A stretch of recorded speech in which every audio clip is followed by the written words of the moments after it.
नीति आयोग का वेबसाइट खोल लीजिए। देश का सबसे गरीब राज्य कौन? बिहार। देश का सबसे अशिक्षित राज्य कौन? बिहार। देश में सबसे ज्यादा बेरोजगारी कहां? बिहार में। सबसे ज्यादा पलायन कहां? बिहार में। सबसे कम किसानों की स्वनिधि राशि किसको कहां मिली? बिहार में। मनरेगा का यूटिलाइजेशन सबसे कम कहां हुआ? बिहार में। प्रधानमंत्री आवास योजना में सबसे कम घर कहां बने? बिहार में। अरे भाई, तुम तो अपनी सरकार की योजना को भी लागू नहीं कर रहे हो। मनरेगा में बिहार सरकार का यूटिलाइजेशन है 39%। अब प्रधानमंत्री आवास योजना में यूपी में बिहार के मुकाबले 10 गुना ज्यादा घर बन गया। किसानों को जो 6,000 रुपया मिलता है, 2,000 रुपया, उसमें पूरे देश में पर कैपिटा बेसिस पर सबसे कम किसानों को बिहार में मिल रहा है पैसा। क्यों? क्योंकि सरकार उसका बैंक और आधार कार्ड भी जमा नहीं करा पा रही है। तो कैबिनेट में क्या फैसला कर रहे हो? कैबिनेट में फैसला ये हो रहा है कि 30 वर्ष में पहली बार लालू का डर दिखाकर अब एनडीए को वोट मिलने वाला नहीं है। जनसुराज की व्यवस्था आ गई। अगर जनसुराज नहीं होता तो कैबिनेट में एक प्रस्ताव पारित होता कि लालू का जंगल राज न लौटे, इसलिए एनडीए को वोट दो। अब तो वो बात चलेगा नहीं।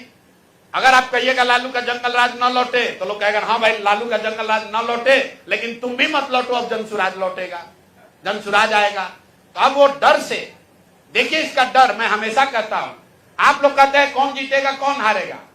जनसुराज के होने से हम लोग का कोई विधायक नहीं, कोई मंत्री नहीं, हम लोग ना पक्ष में ना विपक्ष में, लेकिन जनसुराज का डर इतना है कि 20 बरस में जो वृद्धों का, दिव्यांगों का, विधवाओं का पेंशन 400 रुपया से बढ़कर 410 नहीं हुआ, वो एक ही बार में 1100 हो गया।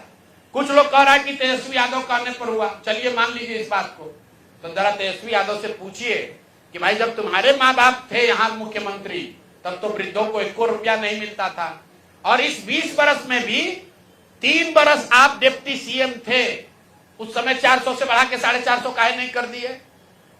अभी आशा का मानदेय बढ़ गया, रसोईया की सैलरी डबल हो गई। क्यों हो रहा है? क्योंकि ये भय सता रहा है, जनता का डर है। ये जनसुराज का, प्रशांत किशोर का डर नहीं है। ये लोगों को दिख रहा है कि बिहार के लोगों को एक विकल्प मिल गया है। अगर हम काम नहीं करेंगे, बात नहीं सुनेंगे लोगों की, तो जनता हमको हराएगी। और यही तो जनसुराज सिखा रहा है कि अरे भाई, नेताओं में ये डर पैदा करो, जनसुराज के नेताओं में भी डर पैदा करो कि अगर काम नहीं करोगे तो जनता तुमको हराएगी। जनसुराज से भी गलत आदमी खड़ा होता है, उसको भी हराइए। हर हालत में जनता के हाथ में ही ताकत है। नेताओं को अकाउंटेबल बनाना है तो आपको काम के आधार पर वोट देना है।